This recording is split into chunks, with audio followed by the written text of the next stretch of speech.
Hello students, आज के lecture का टॉपिक है फलन, जिसे अंग्रेजी में फंक्शन कहते हैं। फलन शब्द का गणित में बहुत ज्यादा उपयोग होता है। पूरी कैलकुलस जो है फलन पर ही डिपेंड है। ये फलन होता क्या है?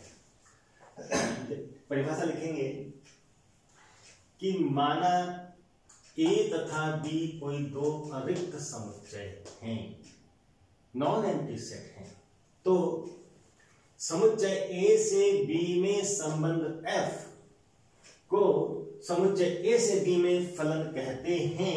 यदि एक शर्त पूरी हो जाए, वो शर्त क्या है कि संबंध एफ समुच्चय ए के प्रत्येक अवयव को बी के अद्वितीय अवयव से संबंधित करता है।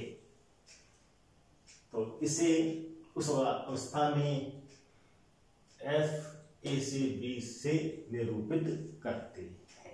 फंक्शन को हम एफ ए टू बी से निरूपित करते हैं। देखिए, समझेंगे इस परिभाषा को। मान लीजिए मेरे पास क्या है, दो सेट हैं ए और बी। कैसे होने चाहिए? नॉन एम्प्टी होने चाहिए, एम्प्टी नहीं होने चाहिए। यानी ये सेट खाली नहीं रहना चाहिए, एलिमेंट इसमें कुछ ना कुछ जरूर होना चाहिए। जब एलिमेंट होगा तभी हम फलन या संबंध की बात करेंगे। तो माना मेरे पास दो नॉन एम्प्टी सेट हैं, तो इनमें एलिमेंट होंगे। इसमें एलिमेंट लिए मैंने ए बी सी, तीन एलिमेंट लिए। तीन से कम ज्यादा भी ले सकते हैं, कोई जरूरी नहीं कि तीन दो में।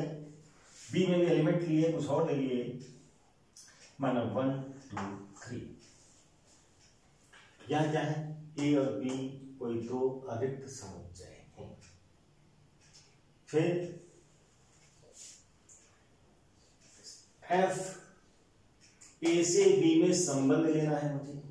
मान लीजिए ए से बी में कोई संबंध है एफ। ए और बी कोई दो अरिक्त समुच्चय हैं, इसमें एफ कोई संबंध है ए से बी। तो इस संबंध एफ को ए से बी में फलन कहूंगा यदि एक शर्त पूरी हो जाए। वो शर्त क्या है कि संबंध ए के प्रत्येक अवयव को, ए के प्रत्येक अवयव को दूसरे सेट बी के अद्वितीय अवयव से संबंधित करे, एसोसिएट करे। अगर ए से बी में संबंध एफ ए के प्रत्येक अवयव को बी के अद्वितीय अवयव से संबंधित करता है, तो संबंध एफ को ए से बी में फलन कहेंगे।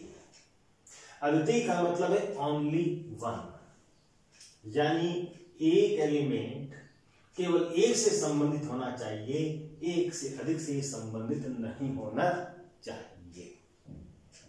अद्वितीय का मतलब क्या है? Only one. अब देखिए संबंध क्या लिया है। अभी तो मैंने केवल क्या लिया है,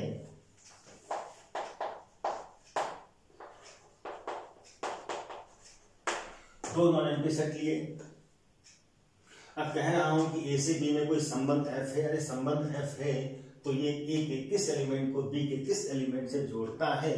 तो मुझे बताया गया कि भाई ए जो है 1 को जोड़ता है, एफ एलिमेंट ए को जोड़ता है 1 से, संबंधित करता है 1 से, बी को संबंधित करता है 3 से, और सी को संबंधित करता है 2 से। अब देखिए, क्योंकि एफ ए के एलिमेंट को बी के एलिमेंट से संबंधित कर रहा है, किस प्रकार कर रहा है कि ए का संबंध 1 से, बी का 3 से, सी का 2 से। तो क्या ये संबंध फलन होगा? ये संबंध एफ ए से बी में फलन होगा यदि प्रत्येक एलिमेंट बी के अद्वितीय अवयव से संबंधित हो रहा है, संबंध एफ के द्वारा।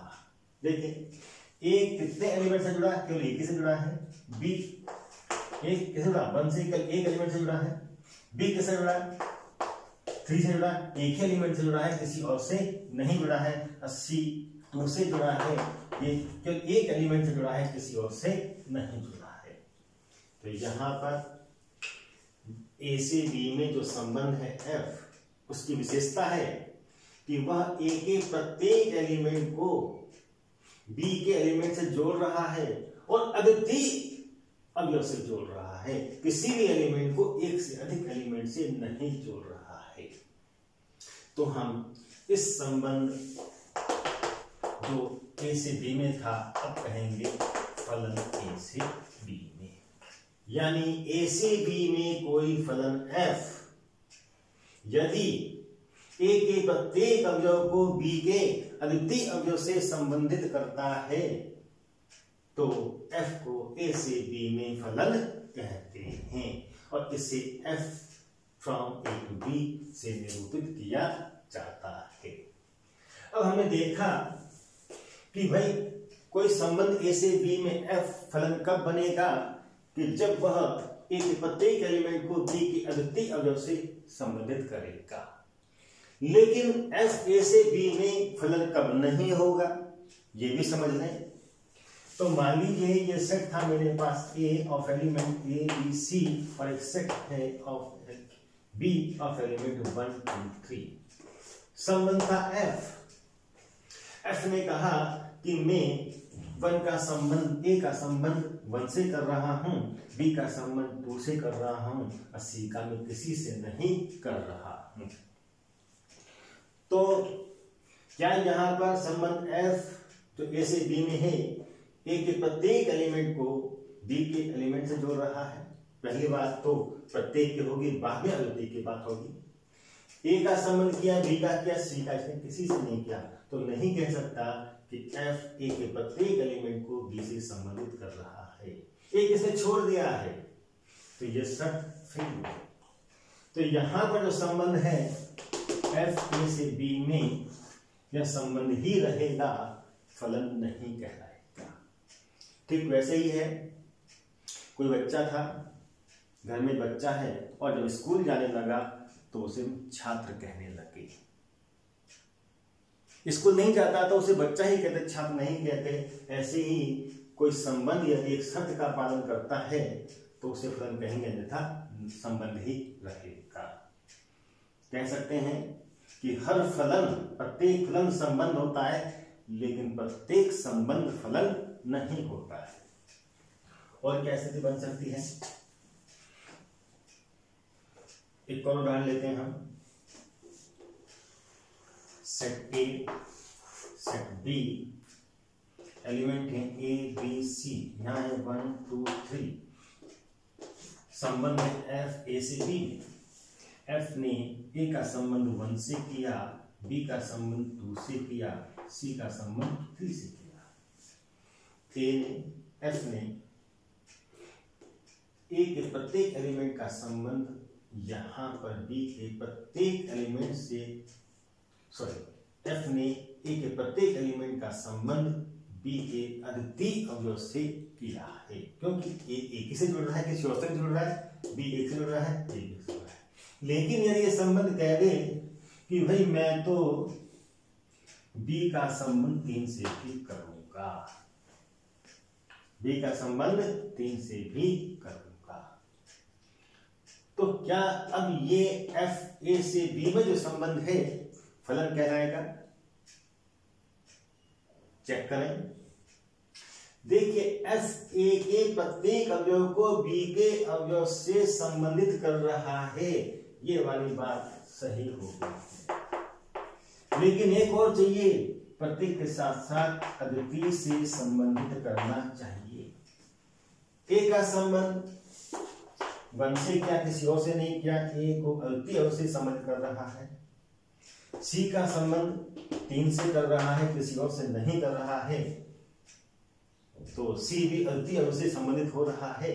लेकिन बी जो एलिमेंट है ए का, वह 2 से भी संबंधित है और 3 से भी, 1 से अधिक से संबंधित हो गया है। मैं कहूंगा बी, एक एलिमेंट बी अद्वितीय अवयव से संबंधित नहीं हो रहा है, क्योंकि यहां संबंध एफ जो ए से बी में है, इसके अवयव बी का अद्वितीय अवयव से संबंध नहीं कर रहा है, तो फिर एफ ए से बी में संबंध नहीं हो, संबंध एफ ए से बी में फलन नहीं होगा, यह संबंध ही बना रहेगा। तो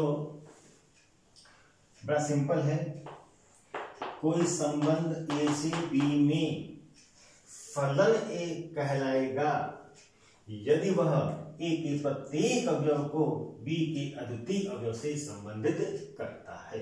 और इसे किस प्रकार से दिखाते हैं हम, function from A to B पढ़ेंगे और लिखेंगे। क्लियर है? अब फलन तो हमने पढ़ा, इसको थोड़ा आगे बढ़ाते हैं कि लिखा कैसे जाएगा। इनको दिखा रहे हैं, देखिए मेरे पास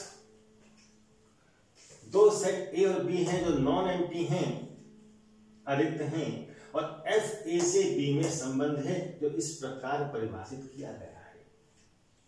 एफ क्या कर रहा है, ए के एलिमेंट ए को बी के एलिमेंट 1 से संबंधित कर रहा है। इस बात को हम कैसे लिखेंगे? कहना तो हम चाह रहे हैं कि एफ संबंध एफ ए के अवयव बी को 1 से संबंधित कर रहा है। इतना लंबा लिखेंगे हम, क्या लिखेंगे? ए संबंध एफ के द्वारा 1 से संबंधित है। अगर एफ ने ए को 1 से संबंधित किया है तो इसको कैसे लिखेंगे? ए एफ द्वारा संबंधित है 1 से। इसी प्रकार एफ ने बी को संबंधित किया 3 से, तो बी नियम एफ द्वारा या संबंध एफ के द्वारा संबंधित है 3 से। या ये कह सकता हूं B is related to 3 by the relation F, A is related to 1 by the relation F. और एफ ने सी का संबंध किससे किया? 2 से किया है, तो c is related to 2 by the relation f. या ये कह दें कि सी नियम एफ द्वारा 2 से संबंधित है। इतना लंबा लेकर के हमने लिखा सी एफ 2, सी नियम एफ द्वारा संबंधित है 2 से, या c is related to 2 by the relation f. अब जब मैं कहता हूं a is related to 1 by the relation F, तो इसके लिए एक लैंग्वेज और है हमारे पास। हम ये भी कह सकते हैं कि ए का नियम एफ द्वारा प्रतिबिंब है 1। A is related to 1 by the relation f के लिए दूसरी लैंग्वेज हमारे पास है कि ए का एफ द्वारा प्रतिबिंब 1 है। ए का एफ प्रतिबिंब 1 है। या ए क्या है? ये ए का प्रतिबिंब है संबंध एफ के द्वारा। अगर b इज रिलेटेड टू 3 तो इसे क्या लिखूंगा मैं? b की इमेज प्रतिबिंब, b का प्रतिबिंब है f के द्वारा कौन? 3। b f3 का मतलब b की इमेज है 3 f के द्वारा, या b की f के द्वारा इमेज कितनी है? 3। CF2, C related to by relation F, तो हम क्या कहेंगे? C की इमेज अंडर रूट F कितनी है? 2। ये लिखने के तरीके हैं। तो इस फलन को मैं इस प्रकार भी दिखा सकता हूं और इस प्रकार भी लिख सकता हूं। ध्यान रहे, अगर A का एलिमेंट A नियम F द्वारा 1 से संबंधित है तो हम कहते हैं A की इमेज अंडर रूल F क्या है? 1। लिखेंगे कैसे? A की इमेज अंडर रूल F क्या है? 1। ठीक है। B इज रिलेटेड टू 3 तो हम कहेंगे B की इमेज अंडर रूल F क्या है? 3। B की इमेज अंडर रूल F क्या है? 3। ये भी फंक्शन को लिखने का एक तरीका है। एक तरीका ये है डायग्रामेटिक एरो डायग्राम के माध्यम से लिख सकते हैं। एक तरीका ये है, एक तरीका ये है। और एफ क्या होता है? ए से बी में संबंध, F is the relation from A to B. तो एफ क्या होता है? एक सेट होता है of ordered pair X Y in which X is taken from A and X is taken from B. तो मैं एफ को एक सेट के रूप में भी लिख सकता हूं। और किस प्रकार लिखूंगा? अगर एफ ए से बी में संबंध है तो एफ को एक सेट के रूप में लिख सकते हैं। क्या? F is A set. तो सेट में एलिमेंट क्या होंगे? ऑर्डर्ड पेयर आएंगे। कौन आएंगे? क्रमित युग्म आएंगे। कौन से क्रमित युग्म आएंगे? अगर ए का संबंध एफ ने 1 से किया है तो एफ में आएगा इन दोनों का क्रमित युग्म। क्या होगा? ए। संबंध एफ ने बी का संबंध 3 से किया है तो इसमें कौन सा एलिमेंट आएगा? बी और 3 से बना युग्म बी 3। सी का संबंध एफ ने 2 से किया है तो एफ में कौन सा एलिमेंट आएगा? सी और 2 का क्रमित युग्म सी। ये वास्तव में क्या है? Subset of A cross B है। It is subset of A cross B. और प्रत्येक सबसेट क्या होता है? क्रॉस बी का संबंध होता है। तो क्या है? संबंध है।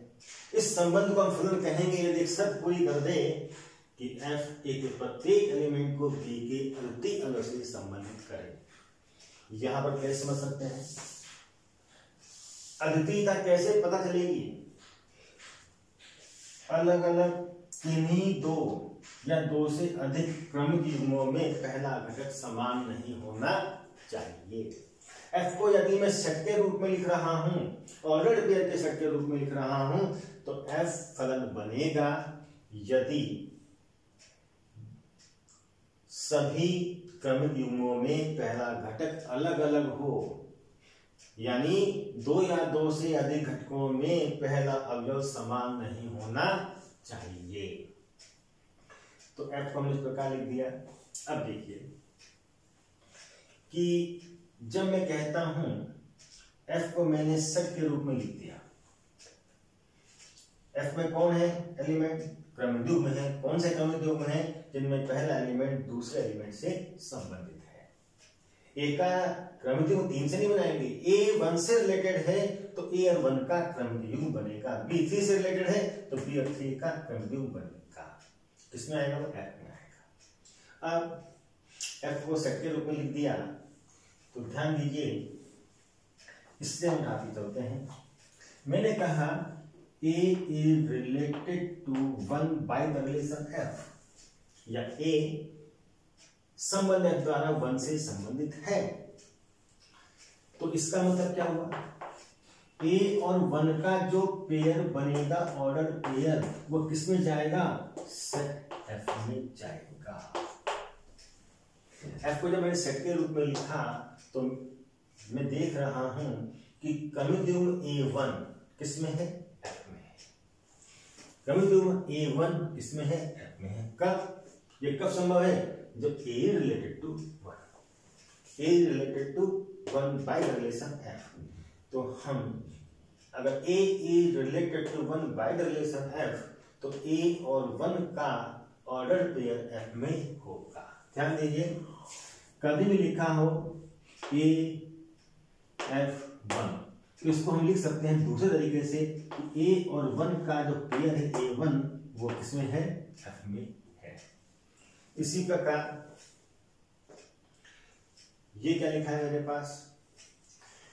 FA1 A की image under rule F is 1। क्या लिखा है? A की इमेज अंडर रूल F क्या है? 1। तो इसको भी ऐसे लिख सकता हूं मैं, A और 1 का पेयर किसको बिलोंग करेगा? सेट F को करेगा।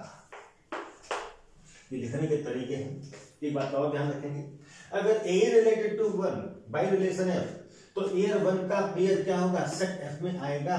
और ऐसा दिया हो तो ऐसा लिखा जा सकता है। कहीं लेफ्ट दिया होने पर राइट लिख सकते हैं, राइट दिया होने पर लेफ्ट लिख सकते हैं। ठीक है, ऐसे यहां भी हो गया। और f को जब मैं सेट के रूप में लेता हूं तो f क्या होता है, सबसेट होता है a क्रॉस b का। ध्यान दीजिए, अगर मुझे दिया f is a relation from set a to set b, तो डेफिनेटली f क्या होगा, सबसेट होगा a क्रॉस b का। रिलेशन f क्या होगा, सबसेट होगा a क्रॉस b का। जब मैं कहता हूं f is a relation from a to b, that means f is subset of a cross b। Relation f is subset of a cross b।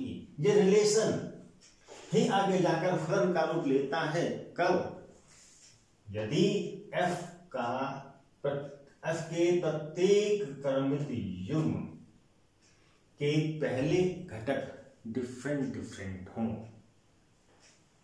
यानी set f के अंदर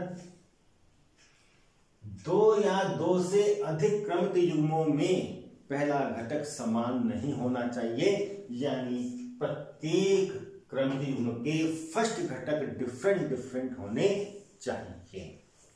ठीक है, तो ये तो ही बात हमारी।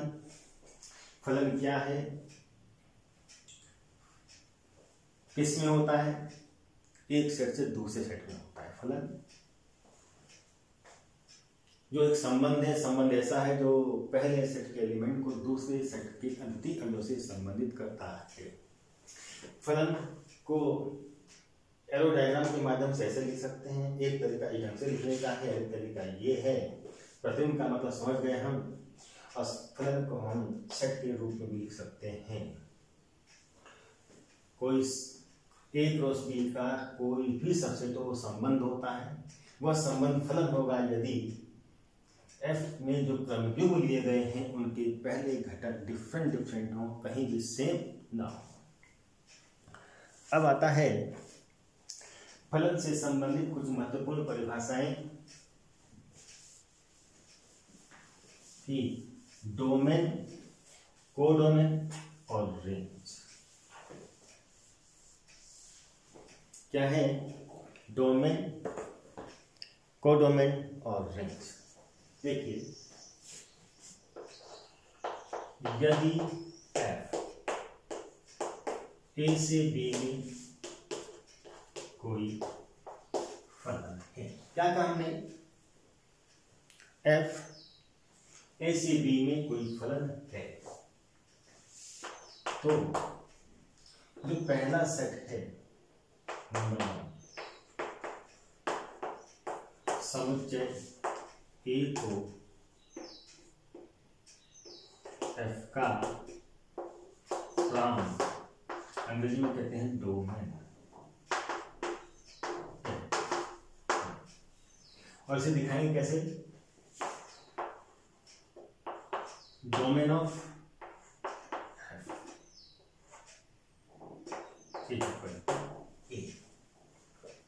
f a से b में फलन है, तो जो पहला वाला सेट है यानी ये, इसको हम डोमेन ऑफ फंक्शन कहते हैं। नंबर 2, समुच्चय b को f का फलन f का सहप्रांत को डोमेन कहते हैं। कैसे लिखेंगे, codomain of f is equal to set p। ध्यान दीजिए, अगर f a से b में फंक्शन है तो जो पहला वाला सेट होगा उसे कहेंगे डोमेन, और दूसरा वाला सेट कंप्लीट होगा उसे कहेंगे को डोमेन सहप्रांत। एक तीसरी चीज आती है परिसर। ये परिसर क्या होगा,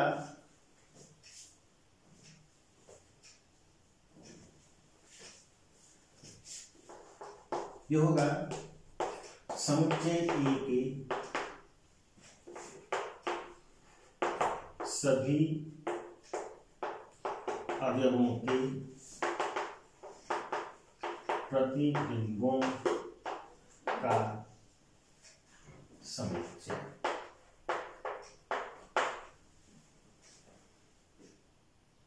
सेट ए के सभी अवयवों के प्रतिबिंबों का समुच्चय। यहां पर क्या है,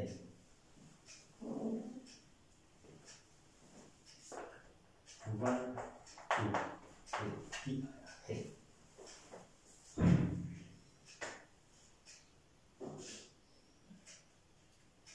ठीक,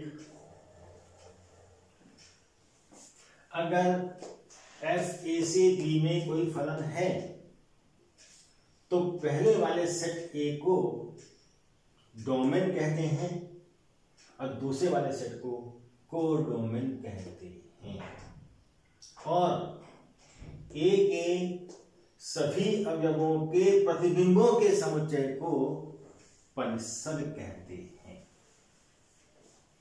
एक उदाहरण लेते हैं, हम थोड़ा सा डिफरेंट ले लेते हैं। एफ एक सेट है A of element a b c. दूसरा सेट है ऑफ एलिमेंट 1 2 3। ए का संबंध 1 से है, बी का संबंध 2 से है और सी का संबंध 2 से ही है। इस सेकंड सेट में जो एलिमेंट 3 है वह किसी से भी संबंधित नहीं है। तो बताइए जो संबंध एफ ए से बी में था, इस प्रकार का क्या वो फलन है? एफ ए के प्रत्येक अवयव को बी के अंतिम अवयव से संबंधित कर रहा है। ए किससे जुड़ा है? देखिए, ओनली वन एलिमेंट से जुड़ा है। बी किससे जुड़ा है? 2 से जुड़ा है, किसी और से नहीं जुड़ा है।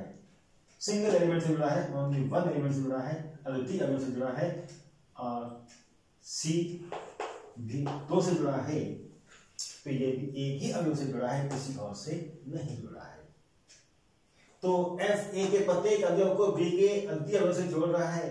ध्यान दीजिए, 2 एलिमेंट एक से तो जुड़ सकते हैं, 2 एलिमेंट एक से जुड़ सकते हैं, लेकिन एक एलिमेंट एक से अधिक से नहीं जुड़ सकता। जैसे पहले केस में था कि बी 2 से जुड़ रहा था और 3 से भी जुड़ रहा था, ये नहीं चलेगा। ठीक वही है, 2 बंदूकों से एक का शिकार किया जा सकता है, लेकिन एक बंदूक से 2 लोगों का शिकार अलग अलग दिशा में नहीं किया जा सकता। तो ये फलन नहीं है की स्थिति बनेगी। अब देखिए, एफ ए के प्रत्येक अवयव को बी की अद्वितीय अवयव से जोड़ रहा है, तो F is a function from A to B. हम क्या कहेंगे? F is a function from A to B. अब डोमेन और कोडोमेन क्या होंगे, रेंज क्या होगी? ये complete set domain of A क्या होगा? डोमेन ऑफ एफ फलन का प्रांत क्या होगा? पहला सेट क्या है वो? ए बी सी का सेट है, जिसे मैं ए कह रहा हूं। फिर कोडोमेन ऑफ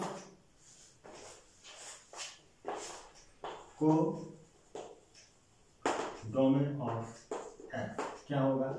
सेकंड सेट क्या है वो? 1 2 3 का सेट है। इसे कहा यूपी। रेंज ऑफ एफ क्या होगी? ए के प्रतिबिंबों का समुच्चय। ए का प्रतिबिंब 1, बी का प्रतिबिंब 2, सी का प्रतिबिंब भी 2 है। 2 को दोबारा लिखने की आवश्यकता नहीं है। और ये क्या है? इस सेट का सबसेट है। इट इज सबसेट ऑफ ए। और ए क्या था? कोडोमेन था।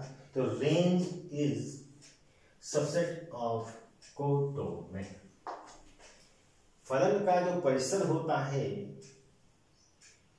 वह डोमेन का सबसेट होता है। ए क्या है, डोमेन, बी क्या है, कोडोमेन, और रेंज क्या होती है, इस कोडोमेन बी की सबसेट होती है। तो यहां पर फंक्शन में सेकंड सेट के अंदर कोई एलिमेंट छोड़ भी सकता है।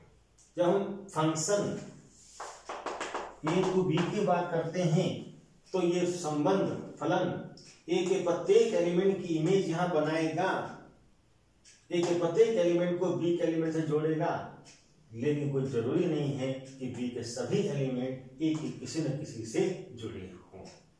कोई छूट भी सकता है, लेकिन पहले में नहीं छूट सकता। डोमेन में हर एलिमेंट की इमेज यहां होनी चाहिए। फंक्शन के लिए ए के प्रत्येक एलिमेंट की इमेज बी में मिलनी चाहिए। अब ये जरूरी नहीं है बी का प्रत्येक एलिमेंट ए की किसी न किसी की इमेज बने, छूट भी सकता है। तो हमारा हो गया डोमेन क्या है, कोडोमेन क्या है, रेंज क्या है। ये कंप्लीट सेट डोमेन, ये कंप्लीट सेट कोडोमेन, और प्रतिबिंबों का जो सेट बनेगा ये हमारा रेंज कहलाएगा। अब इसके बाद आता है कि वास्तविक फलन किसे कहेंगे। फलन जब पढ़ लिया, एक फलन बहुत यूज होगा हमारा आगे जाकर के, वास्तविक फलन, रियल फंक्शन, और वास्तविक मान फलन, रियल वैल्यूड फंक्शन क्या है।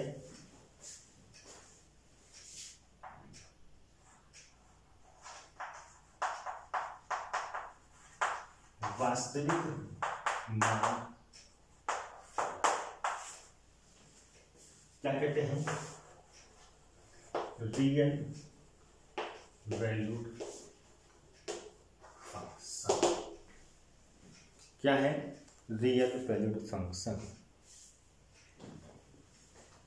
क्या होगा ये, फलन f from A to P,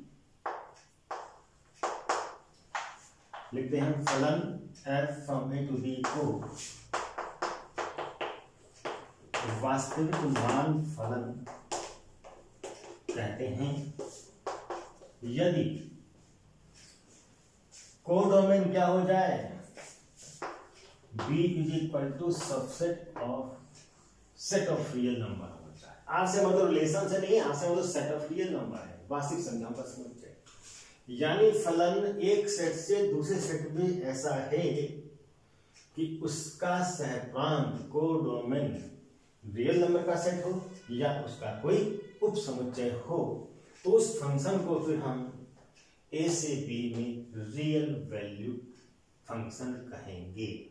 यानी ए के एलिमेंट की इमेज क्या बन रही है, मेरे पास रियल मिल रही है। क्योंकि ए के एलिमेंट की इमेज रियल मिल रही है तो हम उसे रियल वैल्यू फंक्शन कहेंगे। फिर आता है वास्तविक फलन। वास्तविक फलन ये क्या होगा, फलन f a टू b को वास्तविक फलन कहते हैं यदि क्या हो, ये तो हो ही हो, डोमेन भी क्या हो जाए, रियल नंबर का सबसेट बन जाए। क्या A is subset of set of real number तथा B is also subset of real number। Real valued function कौन सा था, उसकी विशेषता थी कि डोमेन कैसा भी सेट हो उसे मतलब नहीं, उसे मतलब ये है कि B रियल नंबर का सेट या उसका सबसेट होना चाहिए। यानी ए के एलिमेंट की इमेज रियल होनी चाहिए। ए चाहे कुछ भी हो, रियल हो ना, उससे मतलब नहीं है। यदि सेट ए के प्रत्येक एलिमेंट की इमेज रियल आ रही है, यानी रेंज क्या हो रही है, subset of set of real number है, तो उसे रियल वैल्यूड फंक्शन कहेंगे। और यदि डोमेन भी रियल नंबर का सबसेट बन जाए, यानी प्रत्येक एलिमेंट क्या ले रहा हूं, रियल ले रहा हूं, तो फिर इस फंक्शन को हम रियल फंक्शन कहते हैं। रियल वैल्यू में b का रियल होना जरूरी है, ऐसे कोई मतलब नहीं है, तो हम कहेंगे रियल वैल्यूड फंक्शन। और a भी रियल है का सबसेट है, b भी रियल का सबसेट है, या a भी रियल है b भी रियल है, तो फिर उस फंक्शन को हम रियल फंक्शन कहेंगे। यानी वैल्यू ही वैल्यू, इमेज ही इमेज रियल नहीं है, बल्कि एलिमेंट भी, एक एलिमेंट भी रियल है। दोनों तरफ रियल रियल है, तो उसे रियल फंक्शन कहेंगे। अब एक चीज और, फंक्शन का जो कॉन्सेप्ट है पूरी गणित में यूज किया जाता है। इसमें कई बार कंफ्यूजन भी क्रिएट होगा। यहां तो सेट थ्योरी के माध्यम से फंक्शन की परिभाषा कर रहे हैं, परिभाषा तो यही है। कई बार हम गणित में देखेंगे, वो कहता है x+1 क्या है। अभी तक हम इसको पढ़ते आए थे, एक्सप्रेशन, व्यंजक पढ़ते आए थे। अब देखना चाहते हैं कि व्यंजक क्या फलन है या नहीं। हर व्यंजक फलन होता है, नहीं होता है। यह व्यंजक फलन होगा यदि उसमें कुछ विशेषता हो, बनेगा इसी परिभाषा से। वो भी देखिए, मैंने लिखा x+1 क्या है। कक्षा 8-10 के स्टूडेंट से पूछेंगे तो कहेगा ये व्यंजक है, एक्सप्रेशन है। अब इसमें कितने वेरिएबल हैं, कितनी चर राशि है? एक चर राशि है। कौन सी? x। x को कोई मान देना चाहता हूं मैं 1, तो इस व्यंजक का मान कितना मिलेगा मुझे? 1 + 1 2। एक बात और ध्यान रखें कि ये क्या है? व्यंजक है। इसको मैं अपनी सुविधा के लिए क्या कह सकता हूं? किसके पदों में लिखा गया है? x के पदों में लिखा गया है। ये व्यंजक किसके पदों में लिखा गया है? किसकी टर्म से लिखा गया है? x की टर्म से लिखा गया है। तो हम कहेंगे x। किसके टर्म से लिखा गया है? जवाब मिला x की टर्म से। इसके आगे लगा देंगे और पढ़ेंगे इसे function of x। Function of x, x की टर्म्स में लिखे गए व्यंजक को हम लिखते हैं f ब्रैकेट में x। पढ़ेंगे f ऑफ x, या इसको जैसे हम करते थे x+1 को हम y भी मान सकते हैं, x+1 को हम y भी मान सकते हैं। तो ये तो व्यंजक का वास्तविक रूप है, ये इसके सांकेतिक रूप है। ये इसका सांकेतिक रूप है f ऑफ x। ठीक है। अब x को मैंने मान दिया 1, तो x+1 यानी fx का मान कितना आया? 1 + 1 2। x को कहा मैंने 2, x को कहा 2, तो ये कितना हो जाएगा? 2 + 1 दैट इज 3। x को कहा 3, तो x+1 कितना हो जाएगा? 3 + 1 4। होगा ऐसे। यानी मैं x को डिफरेंट वैल्यू दे रहा हूं, तो x+1 की भी वैल्यू डिफरेंट आ रही है। x बदल रहा है तो x+1 भी बदल रहा है। ठीक है। अब ये मान कहां से लिए गए हैं? They belongs to set of real number। ये मान कहां से लिए गए हैं? ये भी रियल नंबर है, तो they also belongs to set of real number। अब मैं इसको सेट थ्योरी की डेफिनेशन में ले जाना चाह रहा हूं। x को जो मान दिए गए, कहां से दिए गए? सेट ऑफ रियल नंबर से दिए गए। इनका एक सेट बना लिया मैंने, क्या नाम दिया उसे?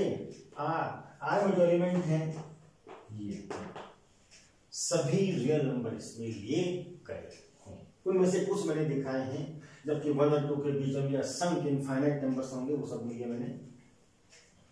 फिर अगर मैं x का मान 1 लेता हूं तो x प्लस 1 क्या कहता है कि मेरा मान कितना होगा, 2 होगा, यानी 1 इज रिलेटेड टू 2। दूसरे सेट में क्या है, 2। x का मान 2 लिया तो x प्लस 1 का मान कितना आया, 3। 2 किससे रिलेटेड है, 3 से, यानी 1 पर x प्लस 1 का मान है 2, तो 1 इज रिलेटेड टू 2। 2 पर x प्लस 1 का मान कितना आया, 3, तो 2 इज रिलेटेड टू 3। अगर सिर्फ 3 लेता हूं तो 3 किससे रिलेटेड होगा, 4 से। वही परिभाषा के अक्सर हो रहे हैं हम।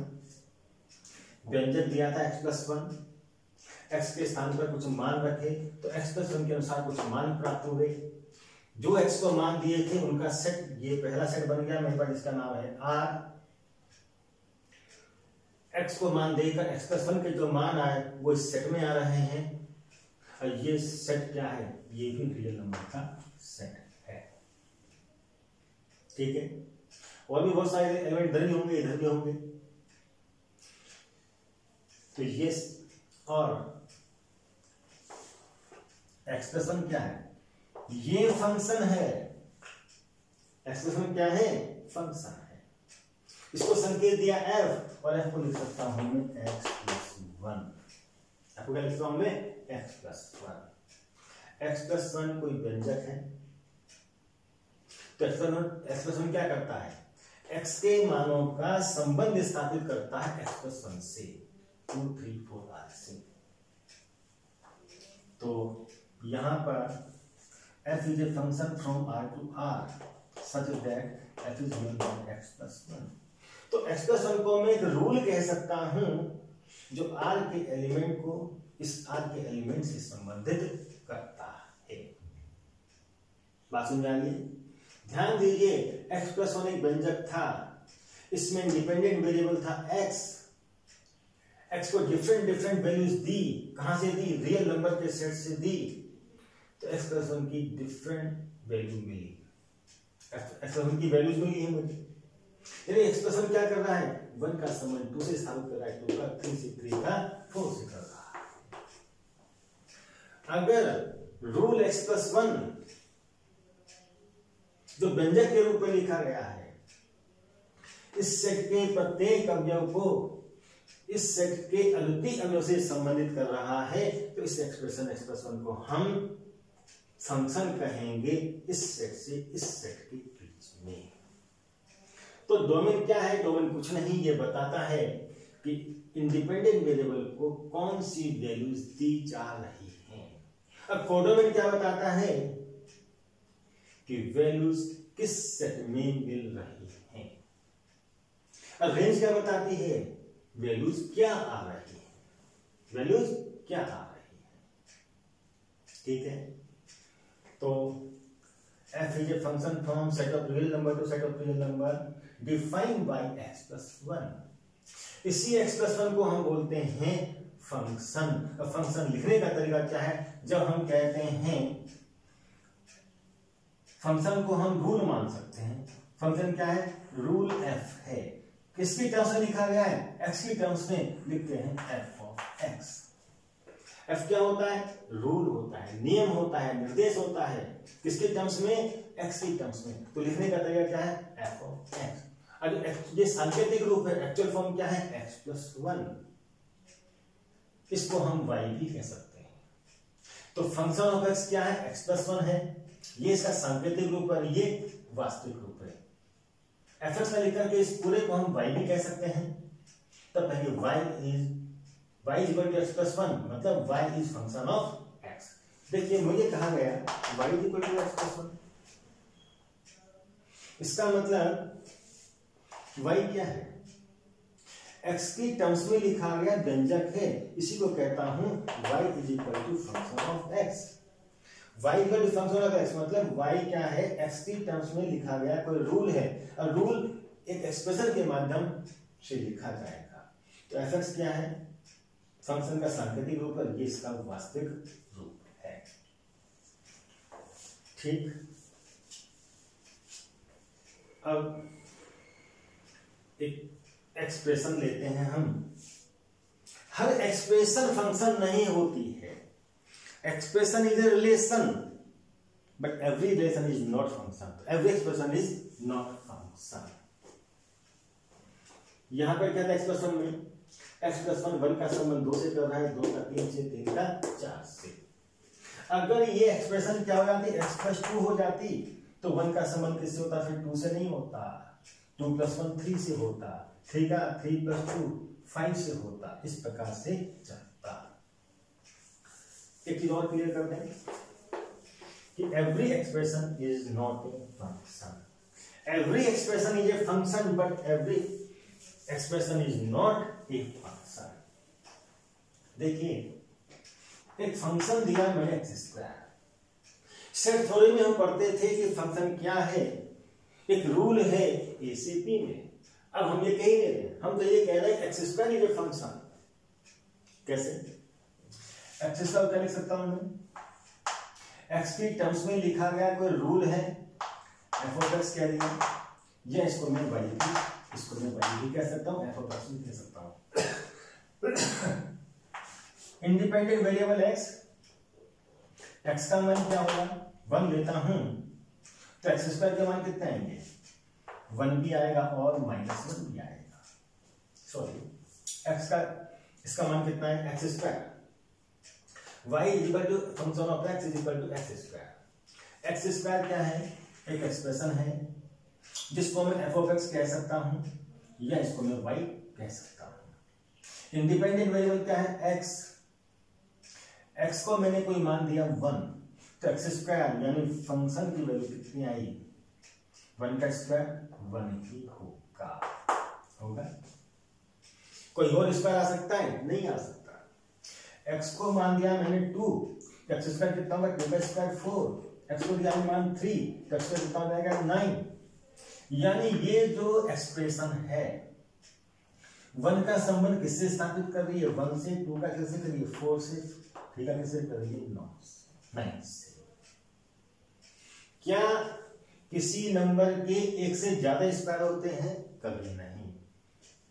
अगर इस एक्सप्रेशन x² ने 1 का संबंध 1 से किया है, 2 का संबंध 4 से किया है, अगर x² 2 का संबंध 4 से कर रहा है, तो मैं कहूंगा 2 की इमेज क्या है 4, 3 की इमेज क्या है 9, 1 की इमेज क्या है 1। और इमेज इज यूनिक, एक एलिमेंट की कहीं भी एक से ज्यादा इमेज नहीं मिलेंगी, तो x² कैसे, एक्सप्रेशन x² क्या है, एक फंक्शन है। ठीक, अब उदाहरण लीजिए, मैंने एक एक्सप्रेशन ली √x, किसकी टर्म्स में लिखी गई, x की टर्म्स में लिखी गई, तो सांकेतिक रूप में लिखूंगा इसे f(x), या इसको मैं केवल y भी कह सकता हूं, y इक्वल टू √x, ये भी हम लिखते हैं।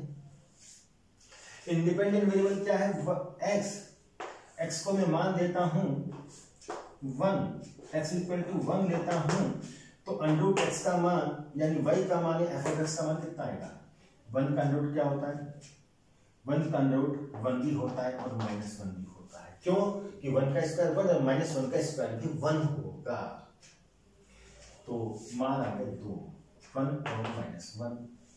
x को मान दिया मैंने 4, तो √x के मान कितने मिलेंगे, 2 भी मिलेगा और ऋण 2 भी मिलेगा। 4 का वर्गमूल 2 भी होता है और ऋण 2 भी होता है।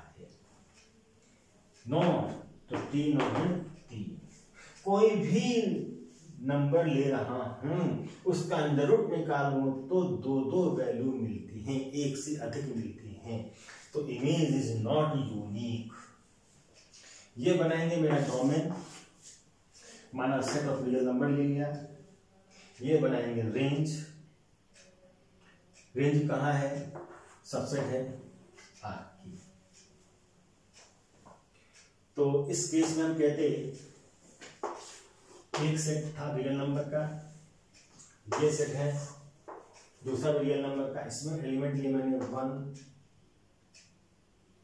2 3, इसमें सभी रियल नंबर हैं 1 2 3 और बीच के अनेक रियल नंबर हैं, भिन्न भी हैं, अपर में पर में सब है इसमें। तो 1 का संबंध किससे किया, 1 से, 2 का किससे किया, 4 से, 3 का किससे होगा, 9 से। यहाँ फंक्शन एफ है, रूल एफ, एफ का मतलब एक्स स्क्वायर से है। ध्यान दीजिए मैं लिखता हूं F equal to X square, इसको ऐसे लिख सकता हूं एफ एक्स लिखो चाहे एफ लिखो। एफ से मुझे ये पता नहीं चलता किसकी टर्म्स में लिखा है, इससे पता चलता है किसकी टर्म्स में लिखा है क्या वास्तव में एफ कोई रूल है, ये रूल क्या है एक्स स्क्वायर। तो expression x square is a rule which associates each element of first set to a unique element of second set। तो एक्स स्क्वायर जो एक्सप्रेशन है वह फंक्शन है। और अगर मैं लूं सेट ए है, ये है, आर है, ये क्या है आर, ठीक है।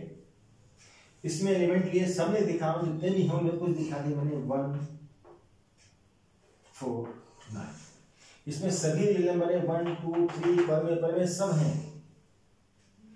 और रूल एफ क्या है, मैंने लिया एक्स, तो 1 किससे जुड़ेगा, 1 के अंडर रूट से जुड़ेगा। अंडर रूट क्या होगा, 1 का 1 भी होगा और -1 भी होगा। 2 इमेज आ गई। 4 किससे जुड़ेगा, 4 के वर्गमूल से जुड़ेगा, 2 से और फिर 2 से। तो नियम एफ ए के प्रत्येक एलिमेंट की इमेज यहां यूनिक नहीं बना रहा है। यूनिक नहीं बनाने का अंडर एक्स क्या है, फंक्शन नहीं है। और अगर यहां मैं नेगेटिव नंबर ले लूं -4, तो इसका वर्गमूल यहां नहीं मिलेगा, रियल नंबर में मिलेगा ही नहीं मुझे, क्योंकि इसके वर्गमूल क्या होंगे, ऐसी संख्या होगी ऋण 4 का वर्गमूल जिसका वर्ग ही आ जाए। 2 का वर्ग, तो कोई भी संख्या ऐसी नहीं है, कोई भी रियल नंबर ऐसा नहीं है जिसका वर्ग ऋण 4 हो जाए। अगर मैं इसमें लेता हूं एलिमेंट -9, तो ये किससे जुड़ेगा, अपने वर्गमूल से जुड़ेगा। क्या यहाँ पर कोई ऐसा रियल नंबर है जिसका वर्ग ऋण न हो, किसी भी रियल नंबर का वर्ग ऋणात्मक नहीं होता है। तो ऋण 4 ऋण और नेगेटिव रियल नंबर की इमेज यहां नहीं मिलेगी। तो मैं कहूंगा एफ रूल या रूट एक्स आर के प्रत्येक एलिमेंट की इमेज यहां नहीं बना रहा है, तो फंक्शन नहीं है। ना तो प्रत्येक एलिमेंट की इमेज बना रहा है और न ही इमेज यूनिक मिल रही है, इसलिए under x is not a function. Okay, तो जितने भी व्यंजक हम पढ़ते हैं अंग्रेजी बोलते हैं एक्सप्रेशन।